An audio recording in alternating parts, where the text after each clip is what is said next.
10 تا از ترسناکترین فیلم های تاریخ سینما بر اساس ضربان قلب مخاطب ها. در رتبه شماره 10 فیلم خانه جهنم قرار داره.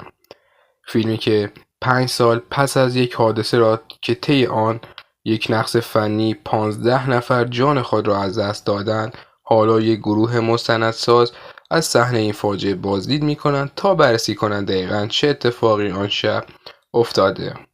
نمره این فیلم هم 6.5 از 10 هستش و حدود 1 ساعت و نیم زمانش. در رتبه شماره 9 فیلم تاک تومی هست. هنگامی که گروهی از دوستان متوجه می شوند که چگونه با استفاده از یک دست مومیایی شده ارواح را تداعی کنند، در هیجان جدید گیر می کنند. این فیلم نمره 7.1 از 10 رو داره. در رتبه شماره 8 فیلم جنگیری امیلی روز هستش. یک وکیل زن مأمور دفاع از کشیشی می شود که متهم است مرگ دختر جوانی به نام امیلی روز دست داشته است. در رتبه شماره 7 فیلم لبخند هست.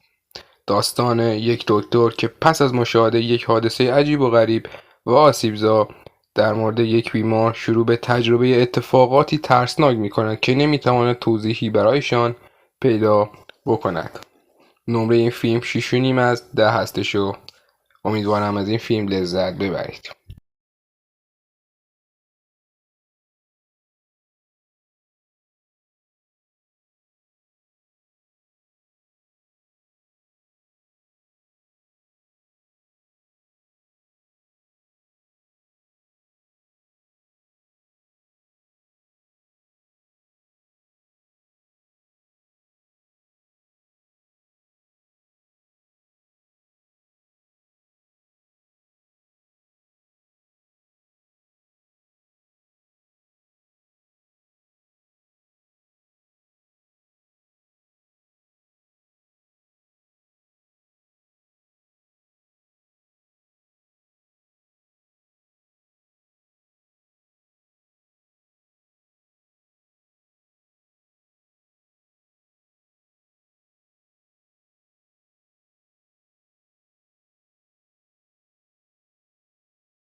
در رتبه شماره 1 فیلم شوم هستش.